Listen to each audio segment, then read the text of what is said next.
अभिनेता सैफ अली खान 5 दिवसांनंतर रुग्णालयातून डिस्चार्ज मिळाला आणि तो घरी आला। चोरट्याच्या हल्ल्यामध्ये जखमी झालेल्या सैफवर मुंबईतल्या लीलावती रुग्णालयामध्ये उपचार सुरू होते। मात्र प्रकृतीत सुधारणा असल्यामुळे डॉक्टरांनी त्याला डिस्चार्ज द्यायचा निर्णय घेतला। पण रुग्णालयातनं घरी आलेला सैफ पुन्हा सेटवर कधी परतणार, पाहूया याविषयीचा हा खास रिपोर्ट।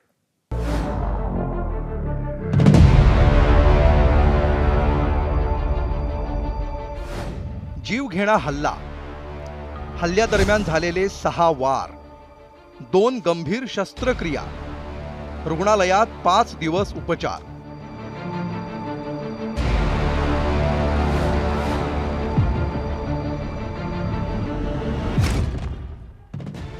सोळा जानेवारीच्या रात्री झालेल्या त्या जीवघेण्या हल्ल्यानंतर 5 दिवसांनी सैफ अली खान रुग्णालयातून घरी पोहोचला।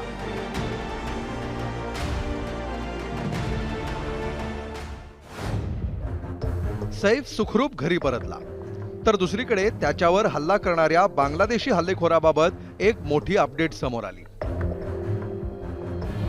हल्लेखोर मोहम्मद शहजाद हा बांगलादेशातून मेघालय मार्गे चक्क एक नदी पार करून भारतात आल्याचं समोर आलंय।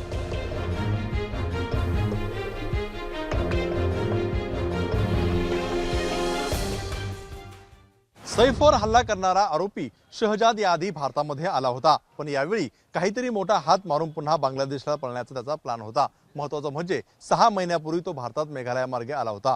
बांगलादेश मेघालय सीमेवरची डावरी नदी ओलांडून तो भारतात आला।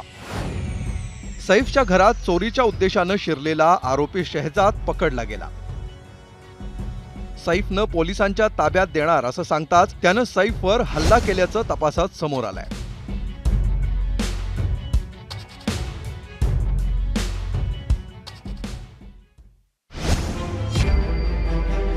दुसरीकडे सैफला डिस्चार्ज मिळाला असला तरी तो पूर्णपणे बरा व्हायला अजून महिनाभराचा वेळ लागू शकतो अशी माहिती आहे। याचा परिणाम त्याच्या शूटिंग शेड्यूलवरही होणार आहे।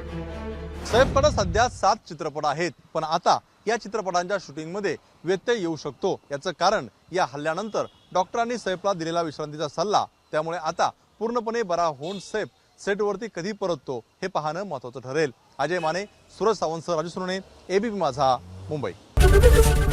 एबीपी माझा, उघडा डोळे बघा नीट।